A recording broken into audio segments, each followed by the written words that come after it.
Police officers of Reddit. Who's the smartest criminal you've ever encountered? I worked with this one guy who had a lengthy record. He had a system for getting released if he got caught after committing a crime. If the police were in pursuit and he knew he was about to be cornered, he would act insane. His girl would play along with it, telling the police that he was off his medication. The police would arrest him, but then send him to a mental ward with papers instructing the ward to release to police once he was cleared. Once he was in the mental ward, he would cause a distraction that would make the person attending the desk with the file cabinet to leave said cabinet. He would then crawl to the file cabinet, look for his release to police papers, and then would literally eat the papers. When the psych evaluators decided that he was stable enough to be released, there would be no instructions to send him to the police, and he would be released to the general public. He did this about 10 times until police officers noticed him back on the streets. This stunt forced the state to change their procedure for detaining mentally unstable suspects.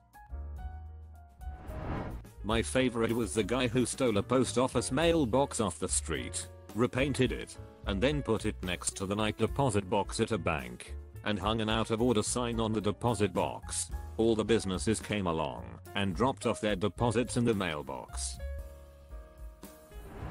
A guy I went to high school had been stealing from Walmart in a pretty clever way. He would grab video games, MP3 players, beer, etc., and throw them away in a trash can in the garden section. The workers never checked the trash contents, and he would just wait, sometimes 5 hours, until they emptied the trash in the back dumpster and hop in to get his items. Once he took a cardboard box from a display inside, filled it with video games, a PS3, and extra controllers. He grabbed some tape and pens and drew all over the box and taped it up to make it look used and tossed it. An hour later he had a whole new PS3 and stack of games. I'm not a cop, but I worked crime scene. This guy had attached GPS to the bottom of people's cars who owned houses he wanted to rob. He did it to ensure they wouldn't be showing up while he was ransacking the place. I heard about one person that pulled a shoplifting scam on a large, popular and well-known news retail store. They walked in with some cheap nylon product to get one of those "I walked in with this" stickers they used to put on returning merchandise. The sticker easily peeled off the product and damaged. They walked to the electronics department, grabbed an expensive box off the shelf, and went to customer service. They placed the sticker on the big box and asked if they could return the item without a receipt. Unfortunately, no, not without the original receipt. Dang it. And they walk out. Customer service even gave the doorman the thumbs up, having just interacted with the customer. This took place before widespread inventory controls and cameras absolutely everywhere. I remember an officer telling me about a BE alarm he and his team responded to. No one was there to report the alarm. It must have been a security monitoring company that called. When police showed up, everything seemed normal. Most lights were off, and there was an employee still working. Explains he was there working late and must have set off an alarm. They almost believed him until he said UHH before saying the name of the company he worked for. After that it was downhill, but with a little more research he would have pretty much gotten away with it. This was in the late 90s, early zeros. A guy in my dorm came to school solely to deal drugs. He took out student loans, registered for a bunch of 300-person freshman survey courses where he would never be missed, then literally never went to class. All he did was go to raves and concerts and keggers and sell party drugs. After the first semester, he was suspended. He wrote the usual "I was young and dumb and in over my head" sob story and got put on probation for a semester. So he had a repeat of the fall. At the end of the year, he was kicked out and didn't care. He made something on the order of $150k in return for about $8k in student loans to cover a year of housing and tuition. So far as I know, he was never caught. It may have been a short-sighted maneuver in the long run, but in the short run it seemed fairly genius to effectively use federal loans to start your drug business. Working in a home improvement store when younger, this guy came in, went to the snow blowers, took one and went to the return desk. Said he wanted to return it, but had no receipt. They told him you need a receipt, so he says, "Okay, I'll be back," and wheels it off to car through the front door. He did this a few times apparently. Couple places even helped him load it back into his car. Most of them are really stupid, so this guy isn't a criminal mastermind, but here goes. He wanted to rob a jeweler's on our city's main street. So he found out the flat beside the jeweler's was empty, and he hid there.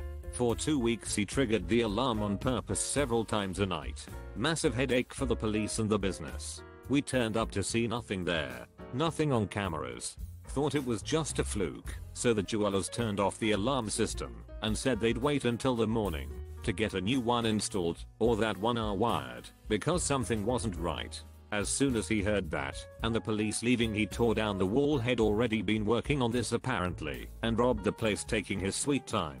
Escaped without anyone noticing anything for hours, until the jewelers came back in the morning. Then he tried to sell something he stole which had a serial number on it and got caught. So not that smart after all. Good effort though.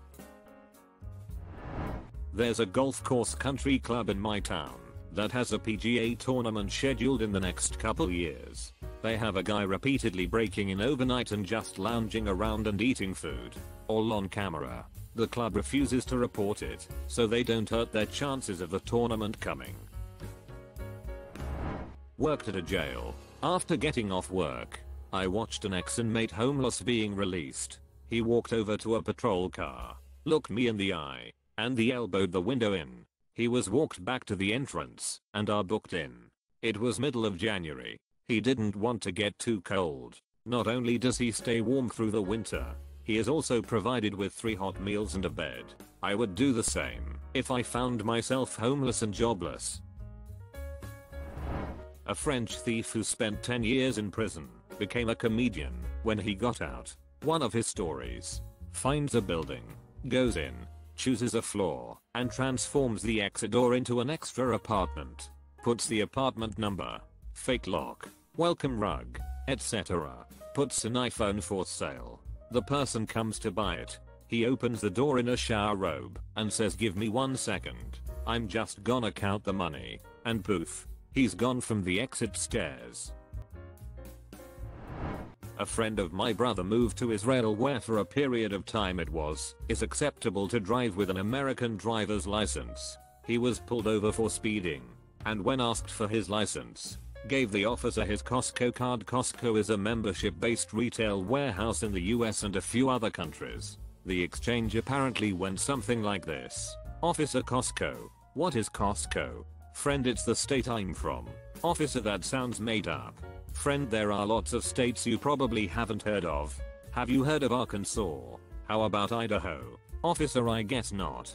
"Friend, well, I'm from the small state of Costco." The officer didn't have a response and wound up writing the ticket to someone with a Costco driver's license. Friend framed the ticket and still has it hanging on his wall. One guy would print barcodes, bring them into Home Depot and stick them on merchandise in the 100 range. When scanned, the items came up around the 10 range. Putting random barcodes on things isn't really illegal and super hard to notice. Guy 2 would come in an hour later and buy the underpriced stuff. Complete plausible deniability. They would then sell the stuff on eBay. Only reason they got caught is because the guy with the barcode printer software cut the second guy out of the operation. So guy 2 stole a bunch of barcodes, put them on the merchandise, and paid for it immediately afterwards. He then proceeded to rat on the first guy and spilled the beans. They had been doing this on a weekly basis for over 4 years. Because we could only pin the one case on him, the burglary was dropped down to a petty theft, and he walked away with a few days in county and a small fine. Dude probably took Home Depot for tens of thousands over the years.